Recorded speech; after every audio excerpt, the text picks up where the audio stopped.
I noticed it on a Tuesday, not the missing money. That came later.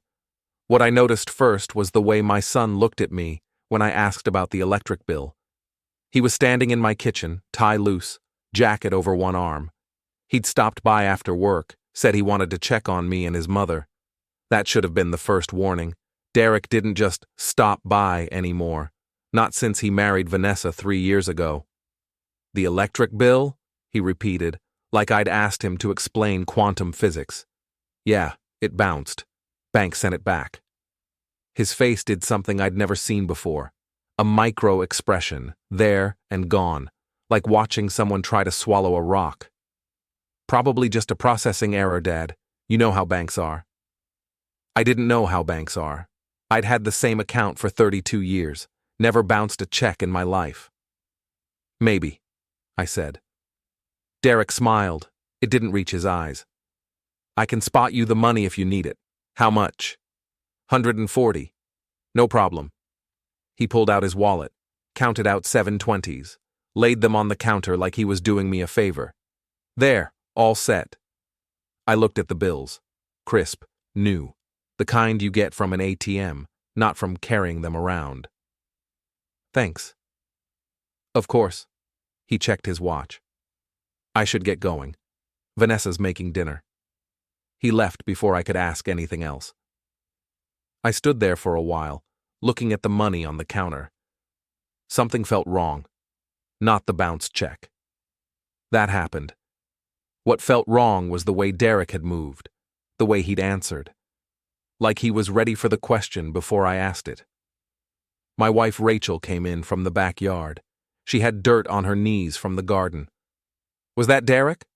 Yeah. What did he want? Nothing, just checking in. She washed her hands at the sink, looked at the money. What's that?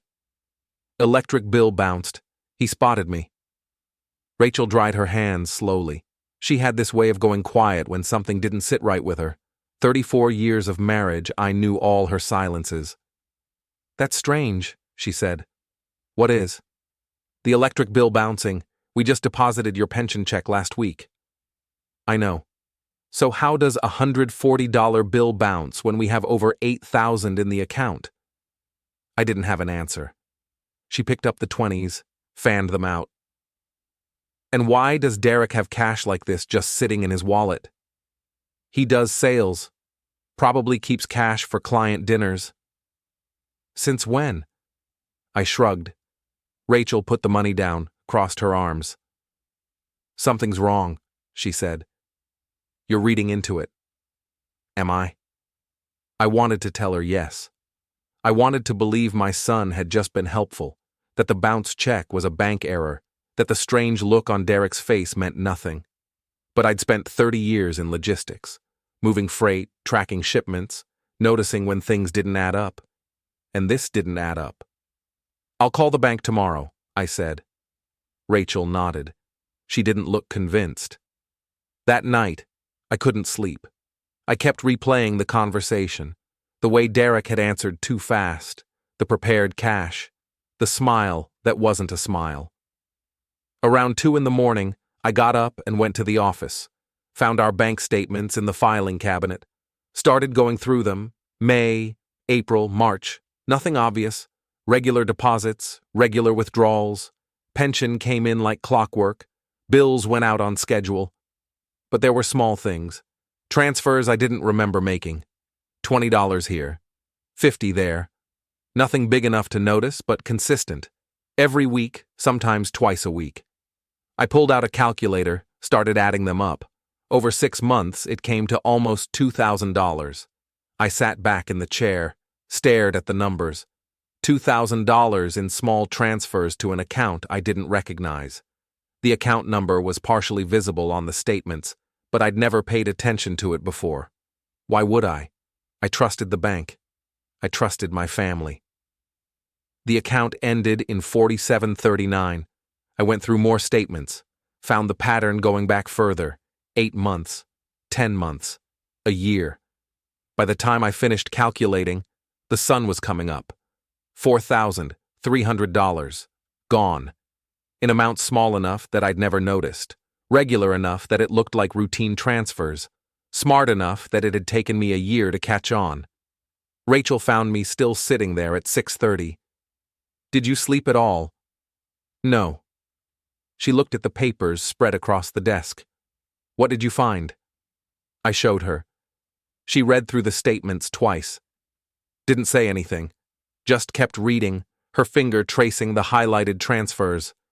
Finally, she put them down. "Derek has access to this account," she said. "He's the co-signer.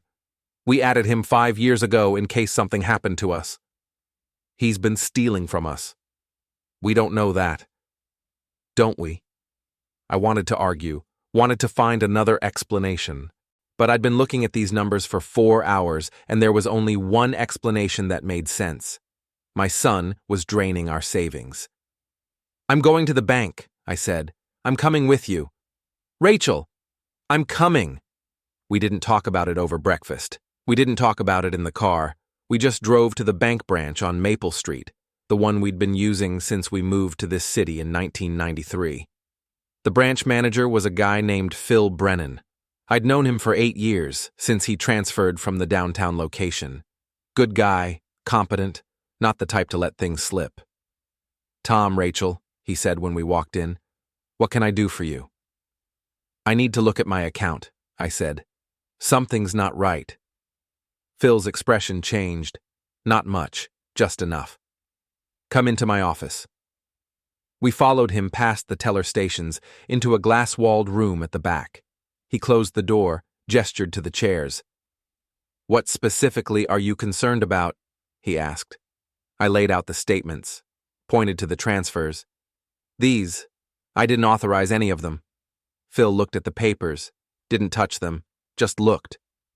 "Mr. Harlow," he said slowly, "I need to show you something." He turned to his computer, typed for a moment. The screen filled with account details. Our account.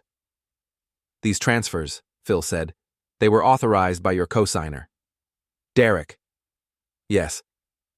"Where did the money go?" Phil clicked to another screen. An account ending in 4739, registered to Derek Harlow and Vanessa Harlow. Joint account. Rachel's hand found mine, squeezed hard. "How much total?" I asked. Phil scrolled, calculated. "Over the past 18 months, $12,800? The room went quiet, not silent. I could hear the air conditioning, the muffled sounds of the bank lobby, but quiet in the way that matters. "That's not all," Phil said. "What else?" 3 days ago, there was a withdrawal. Cashier's check, $15,000. I stopped breathing. "That's almost everything we have." "I know." "Derek did that? He came in personally, had all the proper authorization. There was nothing we could legally do to stop it." Rachel stood up, walked to the window, stared out at the parking lot. I looked at Phil. "Why didn't you call me?" "I wanted to, but legally, he has full authority on this account. Any action I took without concrete proof of fraud could have exposed the bank to liability." He paused. "I did note the transaction in your file, and I called you twice yesterday. You didn't answer." I checked my phone. 2 missed calls from the bank. I'd been in the shop both times, hadn't heard it ring. "What can I do?" I asked. "You can remove him as co-signer. You can close the account. You can pursue this legally if you believe fraud occurred." Phil leaned forward. "But I'm going to be honest with you, Tom. Unless you can prove he didn't have permission to access these funds, this is a family matter, not a criminal one. He stole from us. He had legal access. That makes it complicated." I stood up, felt my age for the first time in years. 58 years old, and my son had just cleaned me out. "Remove him from the account," I said. "Today. I'll start the paperwork." Rachel and I walked out of the bank into bright morning sun. It felt obscene, how normal everything looked. People going to work, cars driving past, the world continuing like nothing had happened. "We need to talk to him," Rachel said. "Not yet." "Tom, not yet." I drove home in silence. Rachel didn't push. She knew me well enough to know when I needed to think. The thing about logistics is you learn to see patterns. You learn to track things. You learn to know when something's off in the system before it fully breaks down. And something had been off for a while now. I'd just been too trusting to see it. Derek's sudden interest in our finances 2 years ago. Vanessa's comments about how we should enjoy our retirement instead of hoarding money. The way they'd both pushed us to add Derek as co-signer, just in case. I'd thought they were being thoughtful. I'd been wrong. Back home, I went straight to the office, pulled out more records, credit cards, utilities, insurance. Rachel brought me coffee around 11. Find anything? He's been paying our cable bill. What? For 6 months. I thought it was auto pay from our account, but it's coming from his. Why would he do that? To make sure we didn't look too closely at the account. If bills are getting paid, we don't worry. We don't check. Rachel sat down. This was planned. Yeah. For how long? At least 18 months. Maybe longer. She was quiet for a moment. Then, what are we going to do? I looked at the papers spread across the desk, at the numbers that represented 32 years of careful saving. Money we'd put away for emergencies, for medical bills, for leaving something behind. I don't know yet, I said. But that was a lie. I already knew. I just wasn't ready to admit it. The thing about betrayal is it doesn't hit all at once. It comes in waves. The initial shock, the denial, the anger, the cold, clear certainty that follows. I was still on wave 2. By Thursday, I'd moved to wave 3. Derek called me Wednesday night, casual, friendly. Wanted to know if we needed anything from the store. I told him no. He asked if everything was okay with the electric bill. I told him it was fine. He said he'd stop by this weekend. I told him we'd be busy. There was a pause, long enough that I knew he heard something in my voice. Okay, he said. Well, let me know if you need anything. Sure. I hung up. Rachel was watching me from the kitchen doorway. You're not going to confront him? No. Why not? Because I want to know why first, and I want to know who else knows. Vanessa knows. She has to. Maybe. Tom, it's a joint account. Of course she knows. I didn't argue. Rachel was probably right, but I needed to be sure. Thursday morning, I did something I'd never done before. I followed my son. Derek worked at a commercial real estate firm downtown, mid-level operations manager. Good job, decent pay. He left the office around 5:30 most days. I parked across the street at 4:45, waited. He came out at 5:33, alone, got in his car, pulled out of the garage. I followed. He didn't go home. He drove east toward the industrial district, pulled into a parking lot behind a warehouse complex, got out, looked around, went inside. I parked half a block away, waited. 20 minutes later, he came out with another man. Older guy, 50-something, expensive suit. They talked for a few minutes. The older guy handed Derek an envelope. They shook hands. Derek got in his car and left. I sat there, trying to make sense of it. This wasn't about gambling. This wasn't about debt. This was something else. I drove home slowly, thought about what I'd seen, the envelope, the warehouse, the expensive suit. By the time I pulled into my driveway, I had the first piece of the puzzle. Derek wasn't stealing from us because he needed the money. He was stealing from us because someone else needed it, and that someone was connected to Vanessa. Before we go any further, hit the hype button.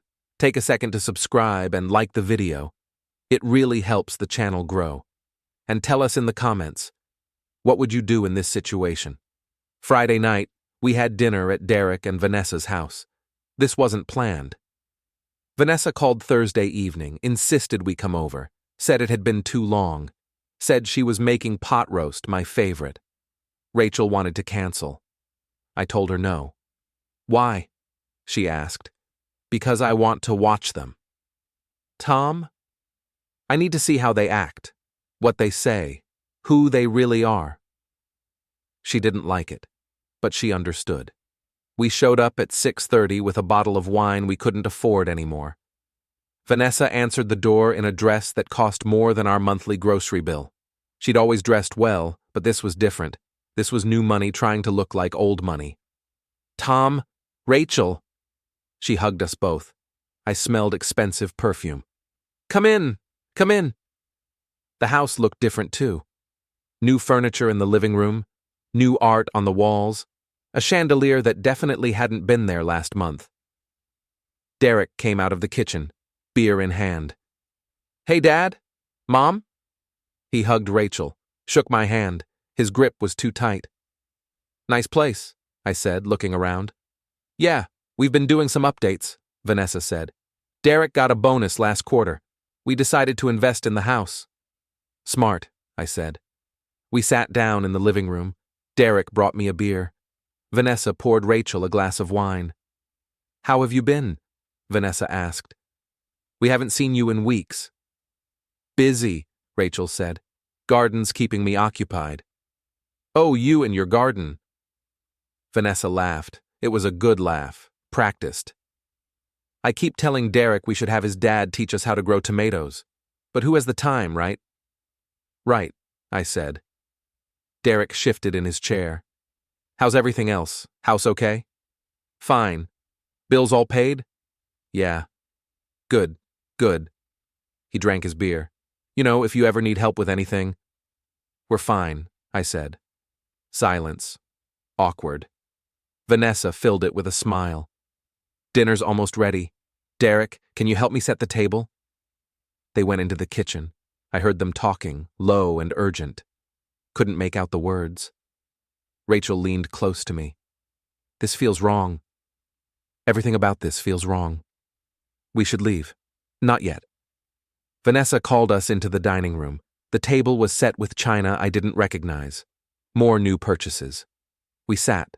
Derek carved the roast. Vanessa served vegetables. This looks amazing, Rachel said. Thank you. Vanessa smiled. I've been taking a cooking class. Downtown at that culinary institute. It's been wonderful. Expensive? I asked. Derek's knife slipped, just a little. Worth it, though, Vanessa said smoothly. You can't put a price on quality time and new skills. No, I said. I guess you can't. We ate, made small talk. Derek asked about my health.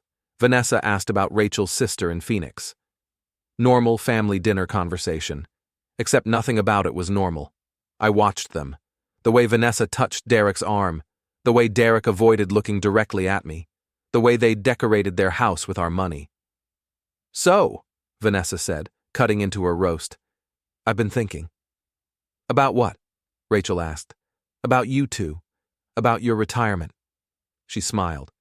You've worked so hard for so long. Don't you think it's time to really enjoy yourselves?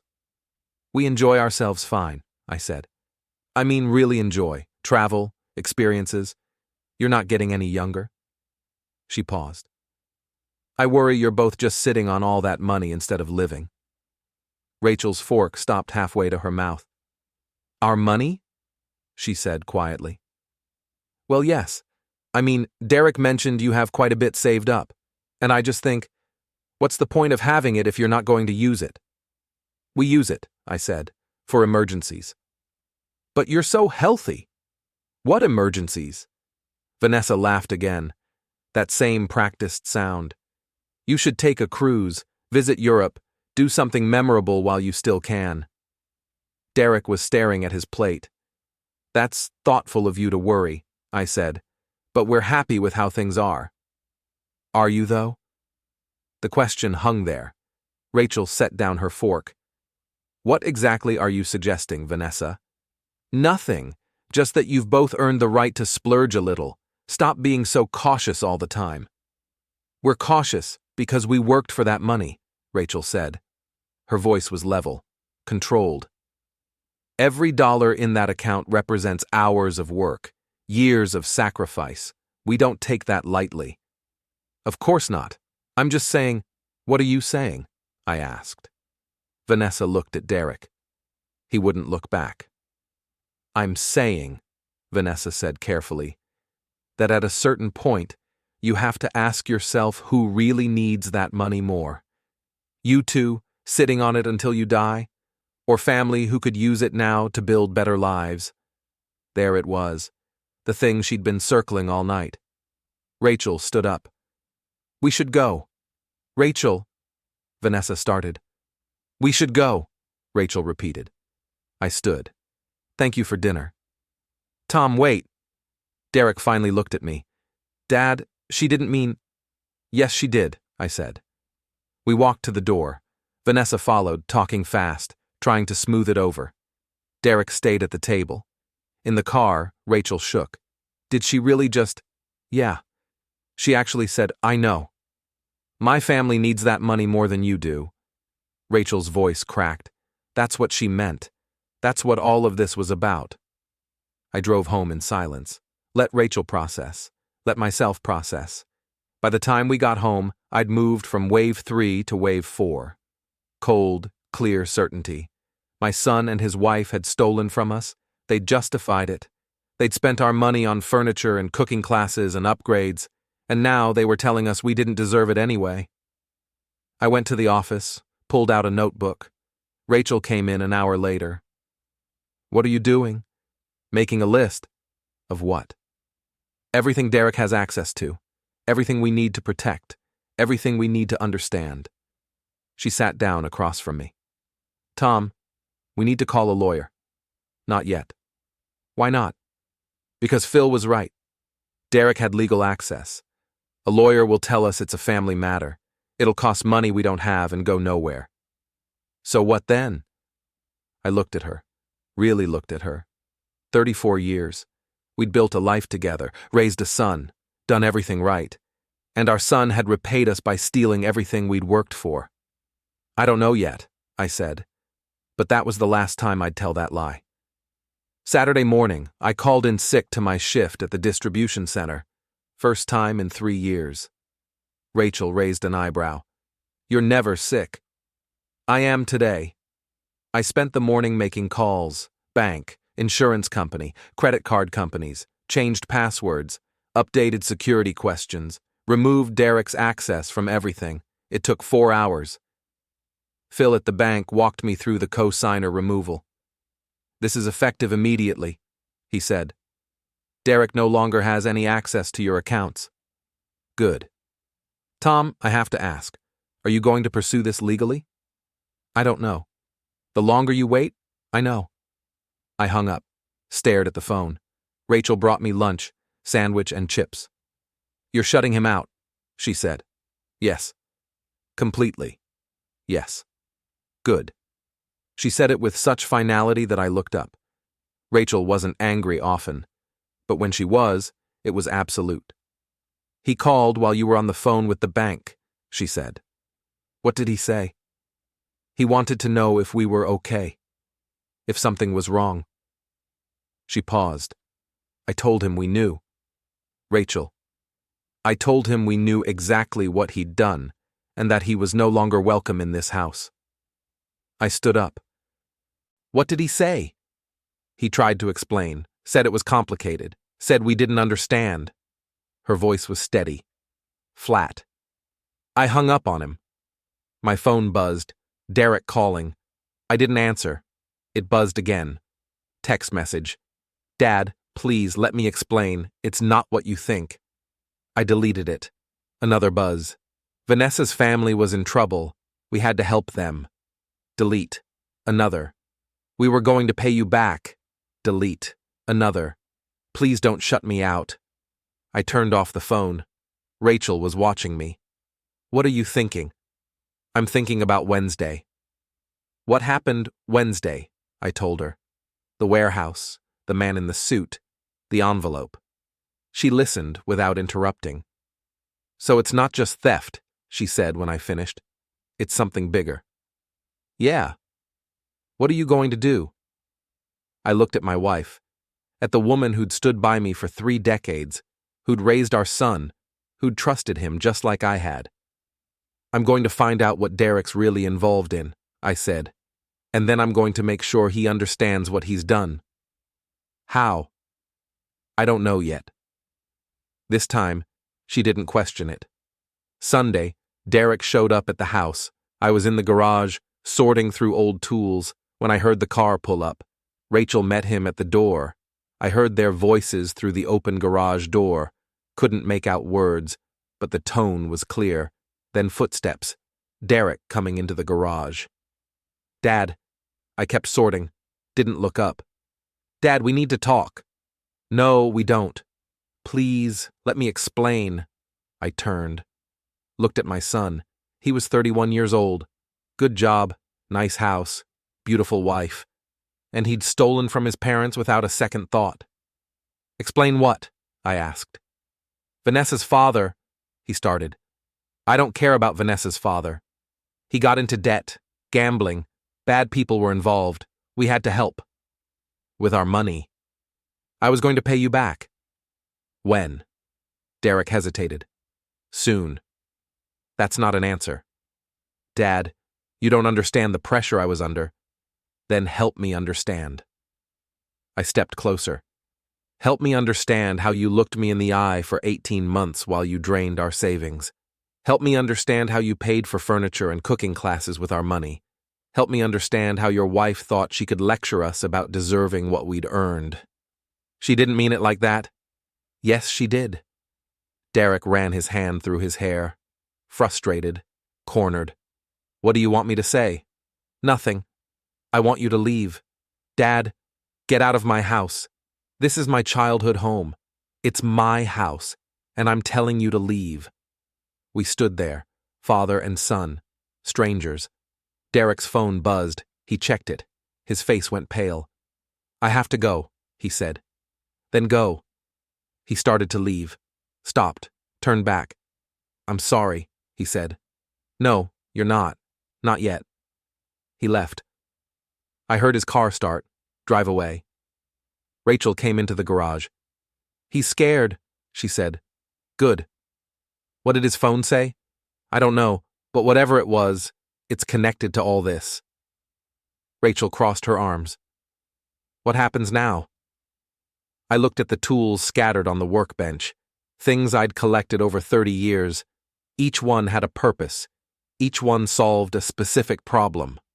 "Now," I said, "I solve this problem." Monday morning, I went to the warehouse. Same one Derek had visited Wednesday. I parked in the same spot, watched the building. Nothing happened for 2 hours.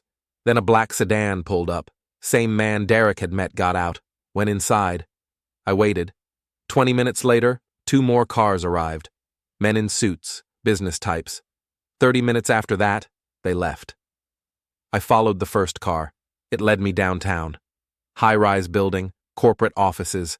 I watched the man go inside, took a photo of the building directory, Brennan Financial Services, Suite 1408.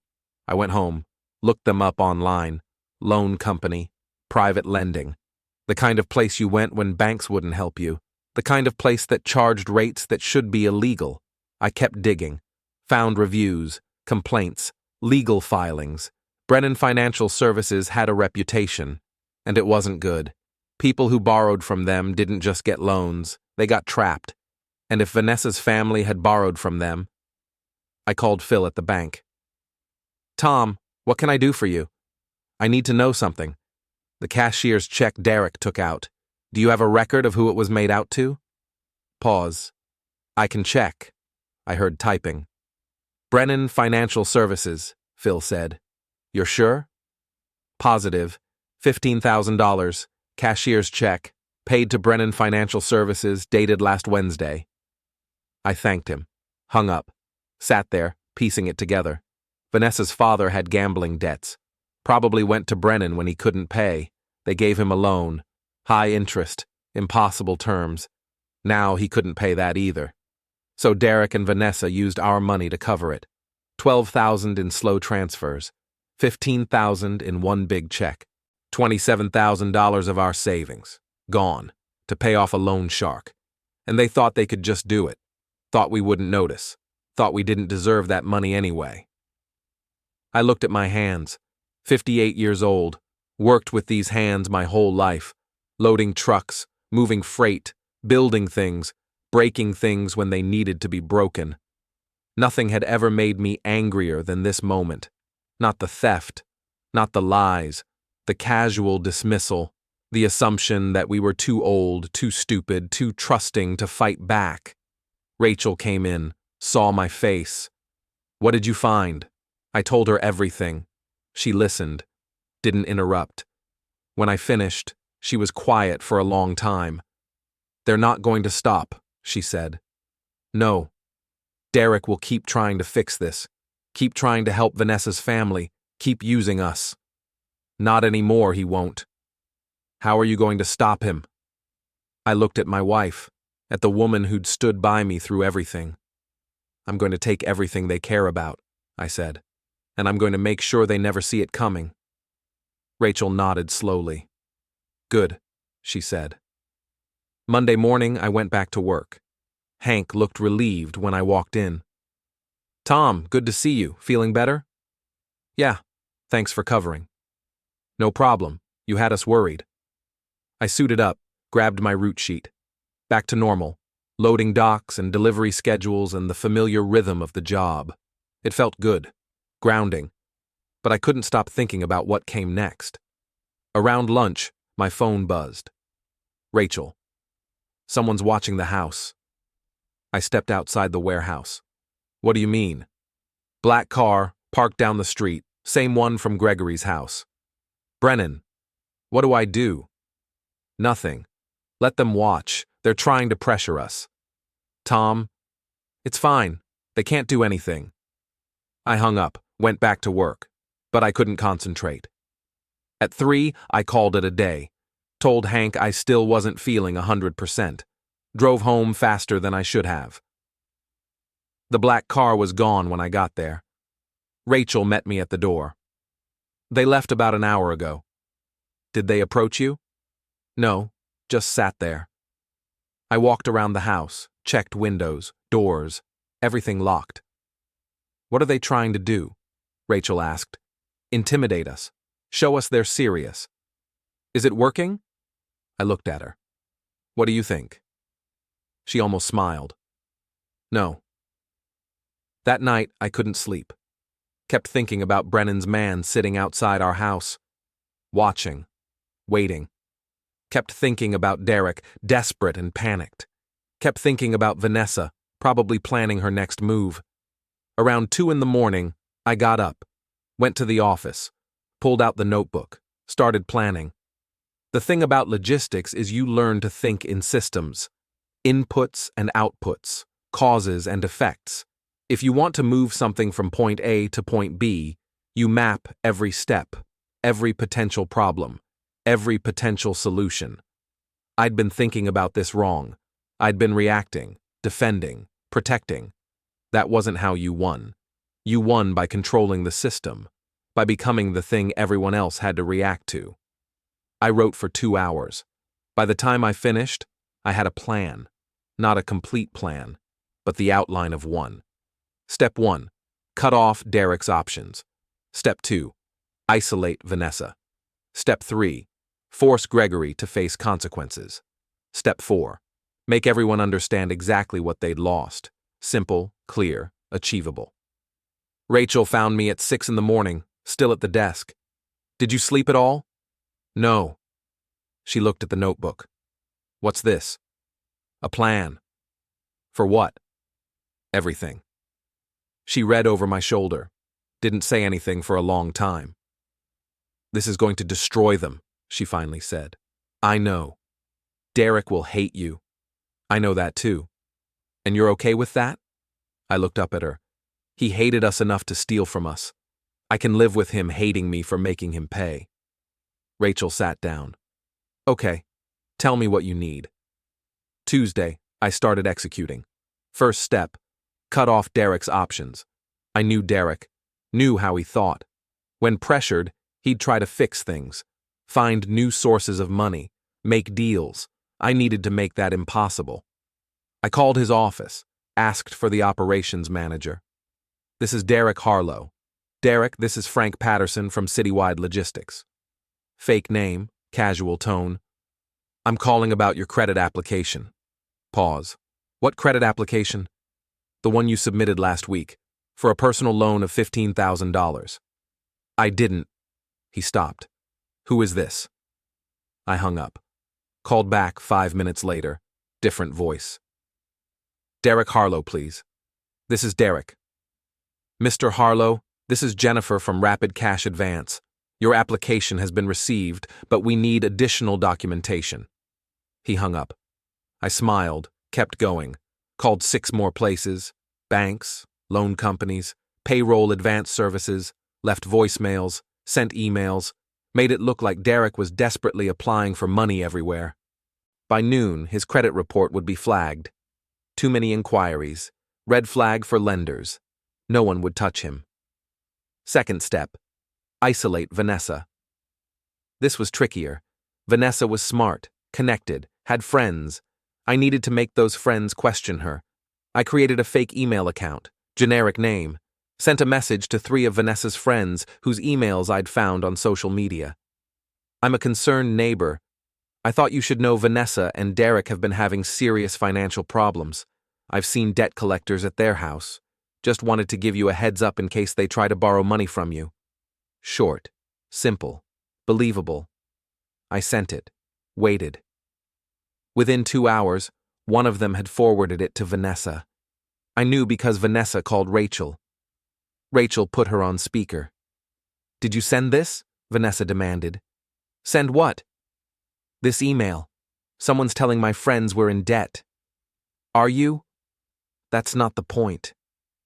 It sounds like exactly the point, Rachel said calmly. If you're not in debt, tell your friends that. You're sabotaging us. We're protecting ourselves. From what? From you. Vanessa hung up. Rachel looked at me. She's rattled. Good. Third step, Gregory. This was the hard part. Gregory hadn't directly done anything to me, but he'd created the situation. Let his daughter use our money to cover his mistakes. He needed to face consequences. I called Brennan Financial. Michael Chen. This is Tom Harlow. Mr. Harlow, I was hoping you'd call back. I have a proposition. I'm listening. Gregory Oakes can't pay you. We both know that. The interest is too high. The terms are impossible. Those are the terms he agreed to. I know, but there's another option. Which is, you let me talk to whoever makes decisions at your company. I explain the situation. Gregory pays what he originally borrowed, $35,000. You write off the rest. Silence. Then, that's not how we do business. It is if you want any money at all. We'll get our money. From who? Gregory's broke. Derek's credit is destroyed. Vanessa has nothing. More silence. I'll pass your message along, Chen said carefully. You do that. I hung up. Rachel was watching me. You think that'll work? No, but it'll make them nervous, and nervous people make mistakes. Wednesday, Derek showed up at my work. I was loading a truck when I saw him. He looked worse than Sunday. Hadn't shaved, clothes rumpled. He walked over. Dad, I kept loading boxes. Dad, please, I need to talk to you. No. It's important. Not to me. They're threatening Vanessa's family. Real threats. Physical violence. I put down the box I was holding. Turned to face him. That's what happens when you borrow money from criminals. Dad, you stole from us, Derek. Lied to us. Used our money to cover someone else's bad choices. And now you're here begging for help? I shook my head. No. I'm your son. My son wouldn't have done what you did. His face crumpled. For a second, he looked like a kid again. Lost. Scared. Then he got angry. This is your fault too. You raised me to help family, to take care of people. I was just doing what you taught me. I taught you to take care of your own family, not to steal from them. Vanessa's family is not your responsibility, and definitely not mine. So you're just going to let them get hurt? I'm going to let them face the consequences of their actions, just like you're going to face yours. Derek stepped closer, aggressive. You think you're teaching me some kind of lesson? All you're doing is destroying your relationship with your son. You destroyed that when you stole from me. I was trying to help. You were trying to look good in front of your wife. Don't confuse that with helping. He stared at me. Something shifted in his expression. Understanding, maybe, or acceptance. You're never going to forgive me, are you? I don't know yet. What does that mean? It means I haven't decided if you're worth forgiving. He flinched like I'd hit him. I need money, Dad. Just enough to get Brennan off our backs. How much? 10,000. No. Please. No. Then what am I supposed to do? I picked up another box, started loading again. Figure it out, I said, like I had to figure out how to rebuild our savings after you destroyed it. Derek stood there for another minute. Then he left. Hank came over after Derek's car was gone. Everything okay? Yeah. That was your son, right? Yeah. Looked upset. He'll get over it. Hank nodded. Didn't push, but I could tell he was concerned. Thursday morning, I got a call from an unknown number. Mr. Harlow? Yes. This is David Brennan. I own Brennan Financial Services. I sat up straight. Okay. Michael Chen told me about your proposal regarding Gregory Oaks. And I'm willing to consider it, under certain conditions. What conditions? I want to meet, face to face, discuss the situation. When? Tonight, 7 o'clock. I'll text you the address. Fine. Come alone. He hung up. I stared at the phone. Rachel came in. Who was that? David Brennan, owner of the loan company. What did he want? A meeting. Are you going? Yes. Tom, I'll be careful. These are not good people. I know, but if I can negotiate Gregory's debt down, it takes away Derek and Vanessa's leverage. They can't keep using the threat of violence to manipulate us. Rachel looked skeptical. Or it's a trap. Possibly. And you're going anyway. Yeah, she sighed. Then I'm coming with you. Rachel, we do this together, or not at all. I looked at my wife, saw the determination in her eyes. Okay, I said. Together. The address Brennan sent was downtown, office building, 7th floor. Rachel and I arrived at 6:55. The lobby was empty. Security guard at the desk barely looked up. We took the elevator to 7. The office was at the end of the hall, door unmarked. I knocked. A man opened it, late 40s, expensive suit, hard eyes. Mr. Harlow, Mrs. Harlow. He stepped aside. Come in. The office was simple. Desk, chairs, no windows. 2 other men stood against the wall.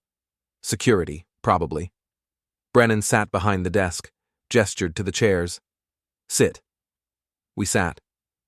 Brennan studied us for a moment. You're not what I expected. What did you expect? Older, weaker, easier to intimidate. He smiled, no warmth. You're here to negotiate Gregory Oaks's debt. Yes. Why? Because the current terms are impossible. You'll never collect what you're owed. I'm offering you a way to get the principal back and close the account. I could just keep adding interest. Eventually, Derek will find the money. Derek's broke. His credit is destroyed. He has no access to additional funds. I leaned forward. You're chasing money that doesn't exist. Brennan tapped his fingers on the desk. What makes you think I care about closing this account? Maybe I like the steady stream of payments. There is no steady stream. Derek used his parents' savings. That's gone. There's nothing else. There's always something else. Not this time. We stared at each other. Brennan broke first. Let's say I accept your proposal. Gregory pays $35,000. We write off the rest. What do I get out of it? Your money, and the knowledge that you won't waste resources chasing a debt you'll never collect. That's not enough. Then what do you want? Brennan smiled. Information. About what? About Derek, about Vanessa, about their business dealings. I kept my face neutral. What business dealings? Don't play stupid, Mr. Harlow. Your son has been involved in some questionable transactions. I want to know the details. I don't know what you're talking about. The vacant commercial properties, the cash meetings, the shell companies. Brennan leaned back. Derek's been helping Vanessa's brothers launder money. Did you know that? Launder money? Through fake real estate transactions. It's actually quite clever. They lease vacant properties through Derek's company, pay inflated rates, funnel dirty money into clean accounts. Rachel's hand found mine under the desk. I don't believe you, I said. Believe what you want, but I have documentation, and if I turn it over to the authorities, your son goes to prison. There it was, the real leverage. What do you want? I asked. Like I said, information. Derek's been careful, but he's not perfect. I want to know who else is involved, how much money they've moved, where it's going. And if I tell you? I forgive Gregory's debt, completely, and I forget I ever heard about Derek's side business. And if I don't? Brennan's smile widened. Then I call the FBI, and your son spends the next decade in federal prison. I looked at Rachel. She was pale, shaking. I need time, I said. You have 24 hours. We left. In the car, Rachel finally spoke. He's bluffing. Maybe. Tom, we can't give him information on Derek. That's our son. Our son who stole from us. Our son who's apparently been laundering money. We don't know that's true. Don't we? Rachel was quiet. I drove home, went straight to the office, pulled out everything I'd collected on Derek, notes, photos, timeline, started looking at it differently. The warehouse meetings, the vacant properties, the cash. It fit. God help me, it all fit. Derek wasn't just helping Vanessa's father. He was helping her brothers run money, and I'd been so focused on the stolen savings that I'd missed it. Rachel came in an hour later. What are you going to do? I don't know yet. We have to protect him. Do we? Tom. He made these choices, Rachel. He got himself into this. He's our son. Then he should have acted like it. I said it harshly. Didn't mean to. But the anger was back, hot and sharp. Rachel left. I sat there, stared at the evidence. 24 hours to decide. Turn on my son, or let him face federal charges. Some choice. I didn't sleep that night. Just sat in the office, staring at the papers spread across the desk. Evidence of Derek's stupidity, his desperation, his crimes. Around 4 a.m, Rachel came in. Come to bed. I can't. Tom, what if Brennan's telling the truth? What if Derek really is laundering money? Then we get him a lawyer. With what money? He stole our savings. We can't afford a lawyer. Rachel sat down. There has to be another way. Like what? She didn't have an answer. I looked at her. Really looked at her. She'd lost weight this past week, looked older, tired. I'm going to talk to Derek, I said. Now? Yes. It's 4 a.m. I don't care. I drove to Derek's house, parked outside, called his cell. He answered on the 5th ring. Dad? Come outside. What? Come outside. We need to talk. It's 4. Now, Derek. I hung up. 2 minutes later, the front door opened. Derek came out in sweatpants and a t-shirt.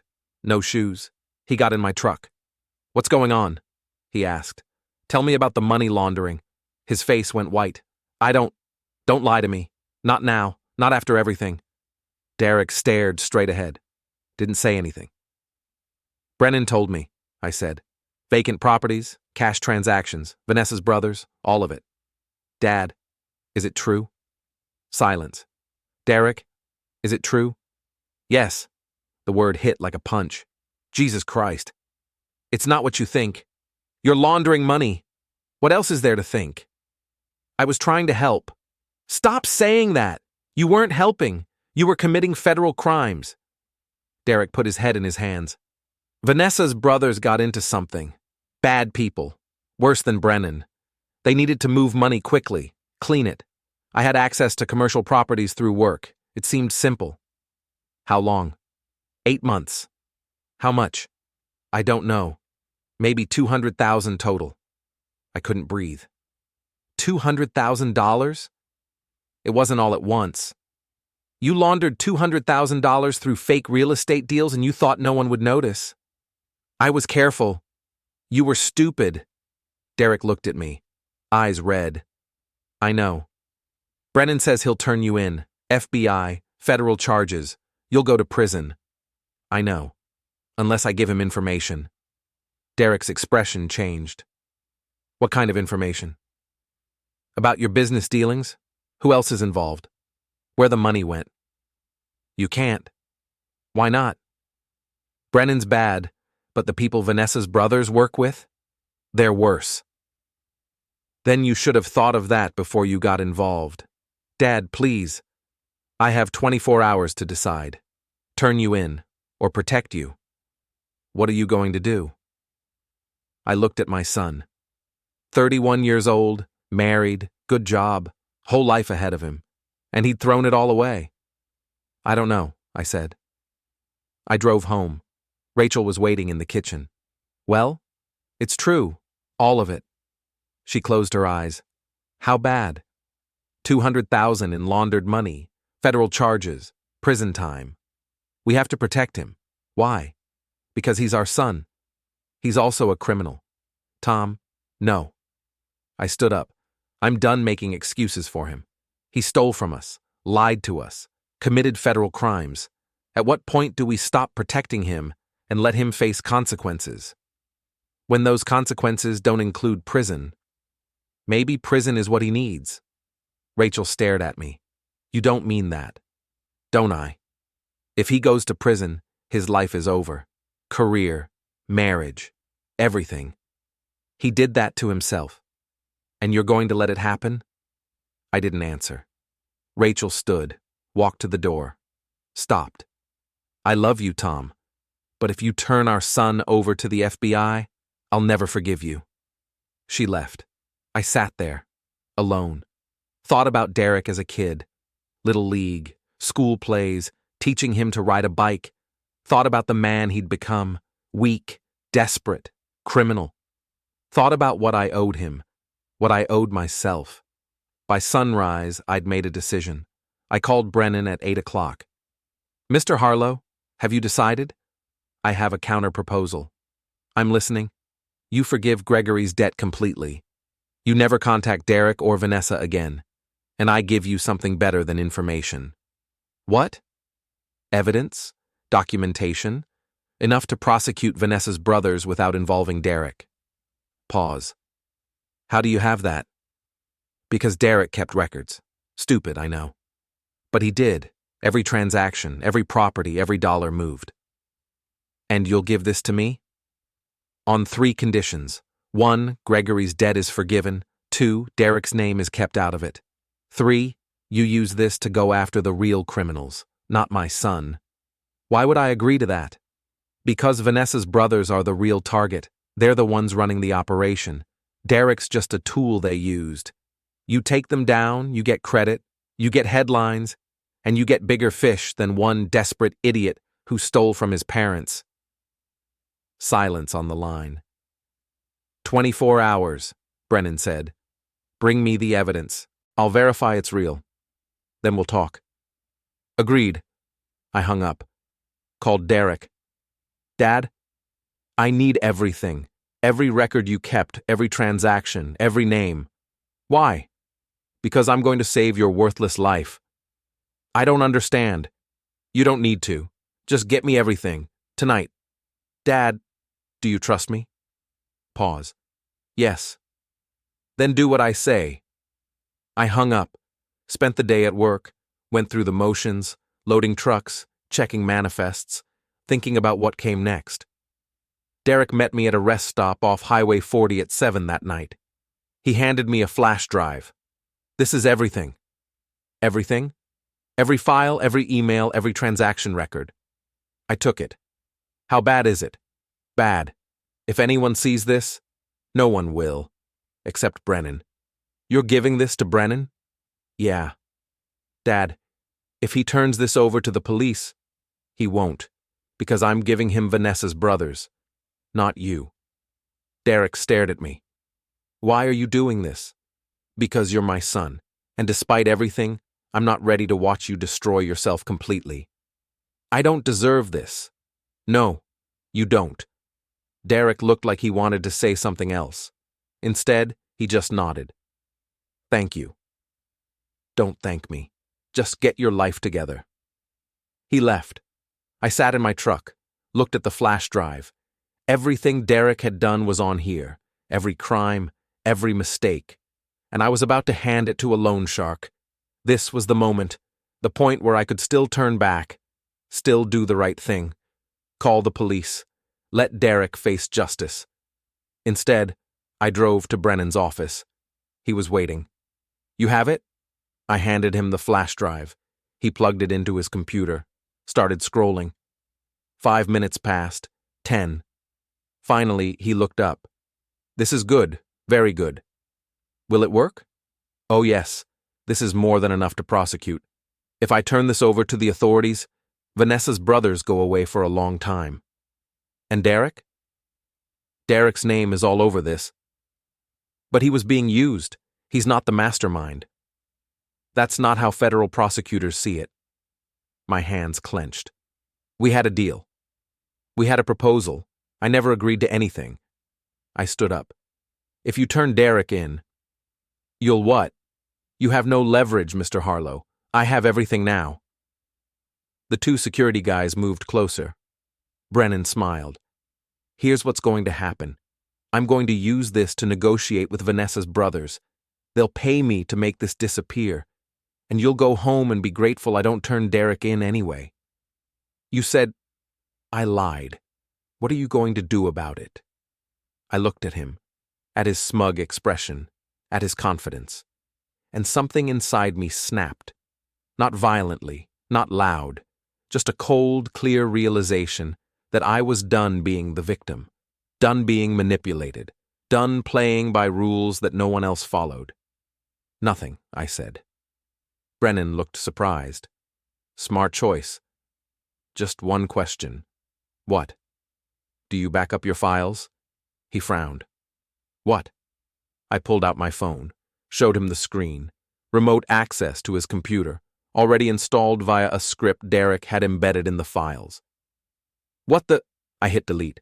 The files on his screen started disappearing. No! Brennan lunged for the keyboard. Too late. Everything gone, including the flash drive contents, which were stored on a partition that auto-deleted when accessed remotely. Brennan stared at the blank screen. What did you do? I took back control.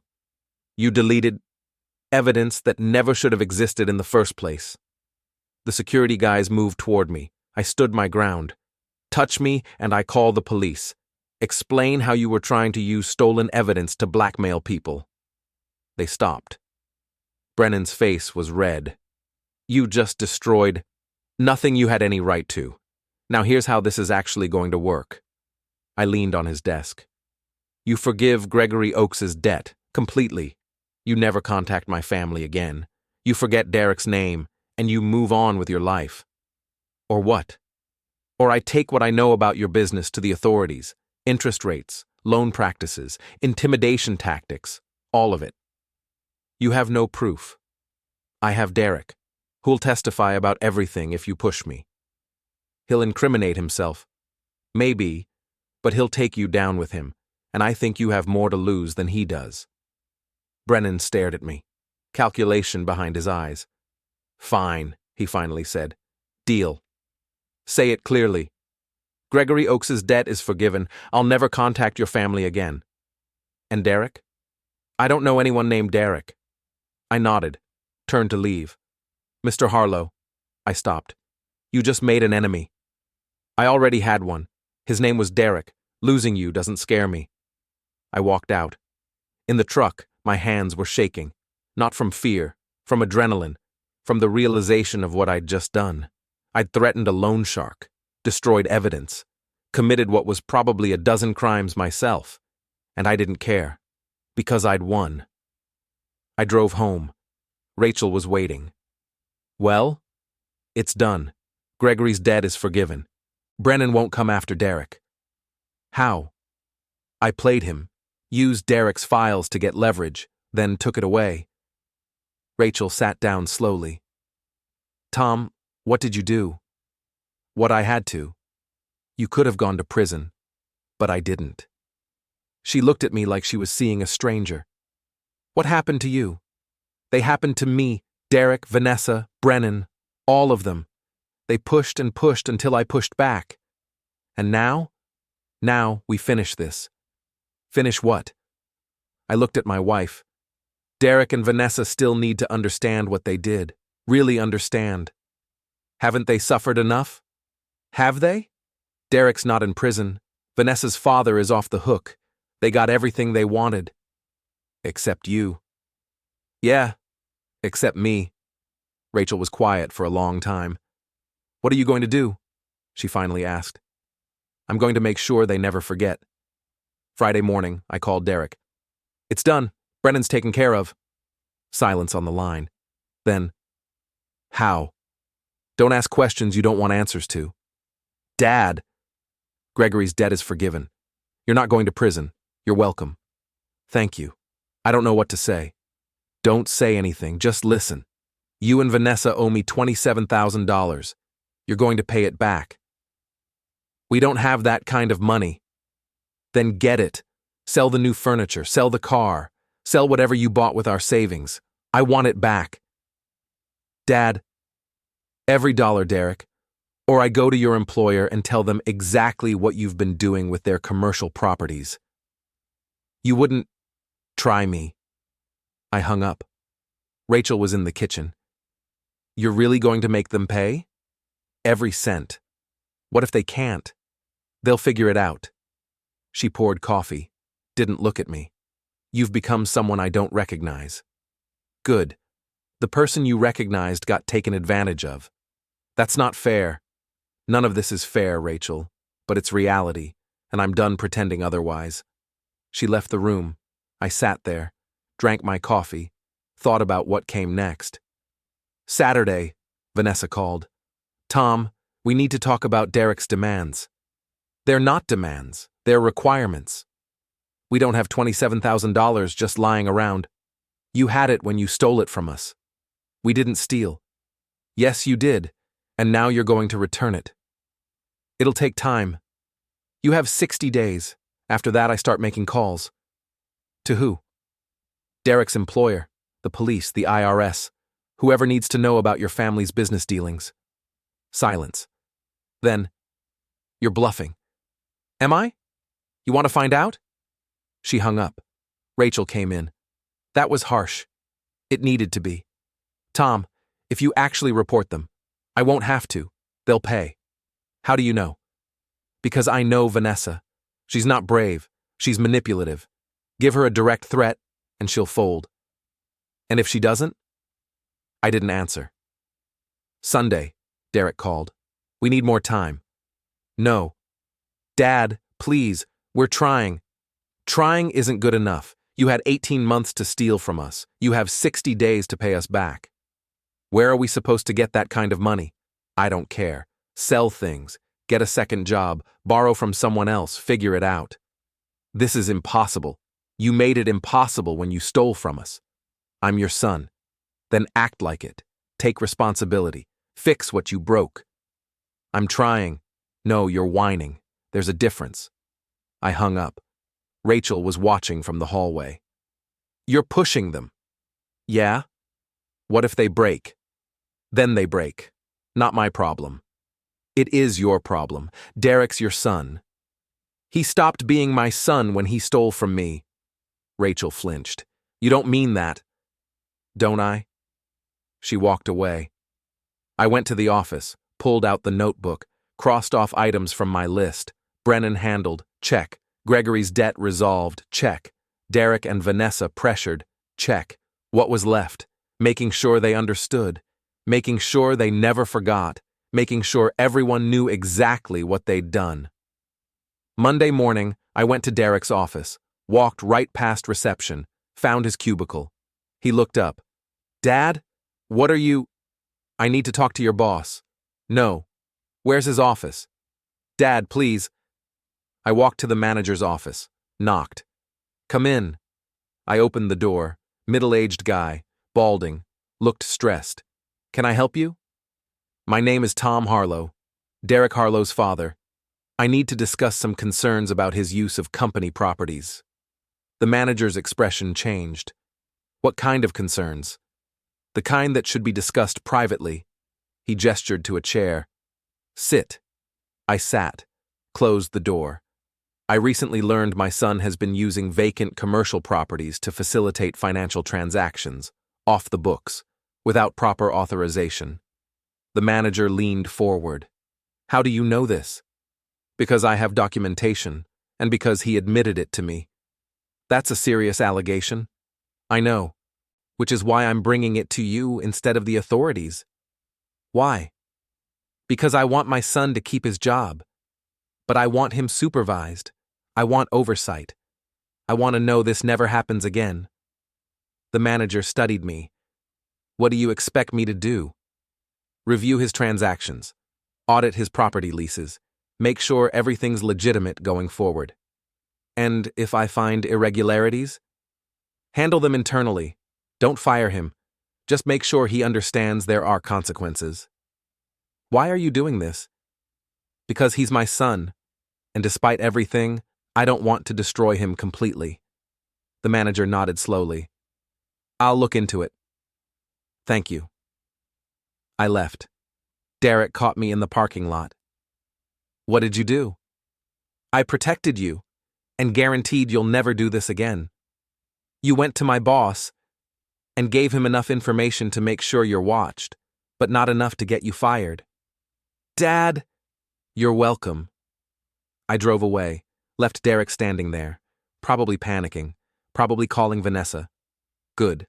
Let them panic. Tuesday, Vanessa showed up at our house. Rachel let her in. I came downstairs. What do you want? You went to Derek's work. Yeah. You could have gotten him fired.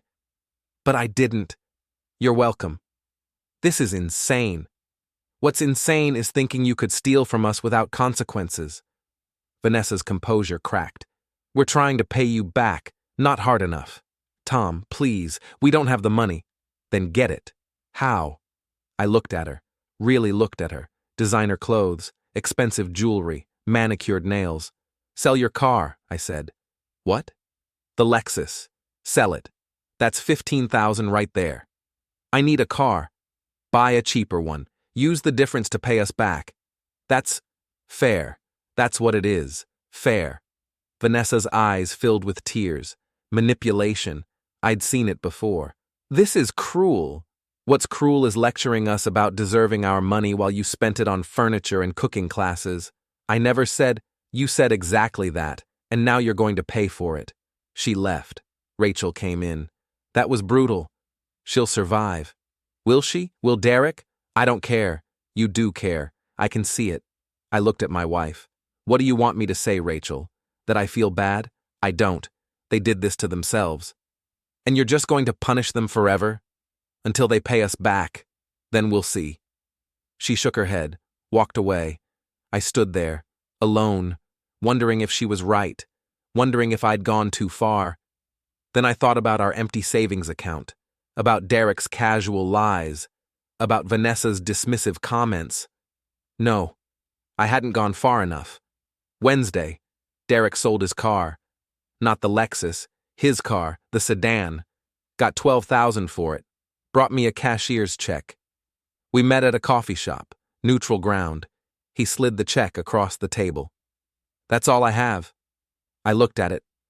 This is $12,000. You owe $27,000. I know, but it's all I can get right now. Sell the Lexus. Vanessa won't. I don't care what Vanessa will or won't do. Sell it. Derek ran his hands through his hair. Dad, please, we're trying. You keep saying that. But trying isn't the same as doing. What do you want from me? I want my money back. All of it. And if I can't, then you'll keep trying until you can. We sat in silence. Derek finally spoke. I'm sorry. For what specifically? For stealing, for lying, for everything. Okay. Okay? That's it?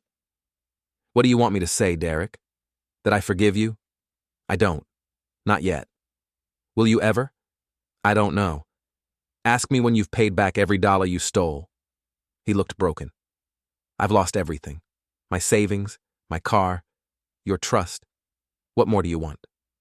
I want you to understand what you did to us, what it felt like to realize our son had been stealing from us for 18 months, what it felt like to hear your wife tell us we didn't deserve our own money.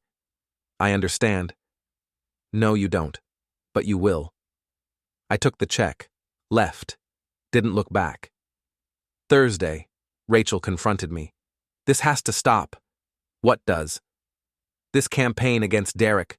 You're destroying him. He destroyed us first. And that makes it right? It makes it fair. Fair? You've taken his car, threatened his job, humiliated him in front of his boss. How is any of that fair? He stole $27,000 from us, Rachel. How is that fair? It's not. But this... She gestured around. This isn't about fairness. This is about revenge. Maybe. And that doesn't bother you? I looked at my wife, saw the disappointment in her eyes. No, I said honestly. It doesn't. She stared at me. What happened to you? They happened to me. I'm just responding. By becoming someone I don't recognize. Then maybe you never really knew me. She left the room. I heard the bedroom door close, sat there in the silence, wondered if she was right, wondered if I'd become something I shouldn't be. Then I thought about our savings, our future. Everything we'd worked for. No. They'd made me this way, and I was going to see it through.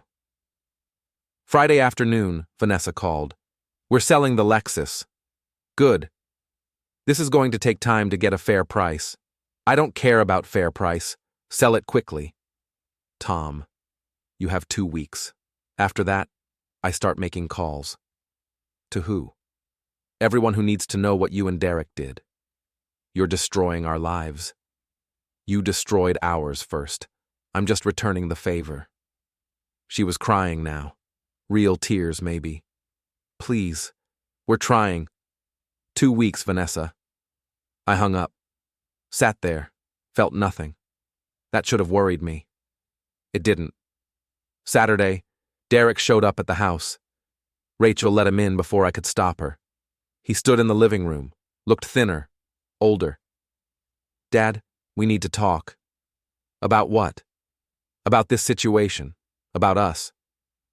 There is no us. Not anymore. I'm still your son. Are you? Because sons don't steal from their parents. I made a mistake. 18 months of mistakes, plural. I'm trying to fix it. Then fix it faster. Derek's composure broke. I don't know what else to do. I've sold everything I can. I'm working overtime. Vanessa's getting a second job. We're doing everything. Then do more. There is no more. Then you should have thought of that before you stole from us. Derek stared at me. You really hate me. No, I'm just done protecting you from your own choices. That's the same thing. No, it's not. He left. Rachel came in. Are you satisfied? Not yet. When will you be? When they've paid back every dollar and understood exactly what they did.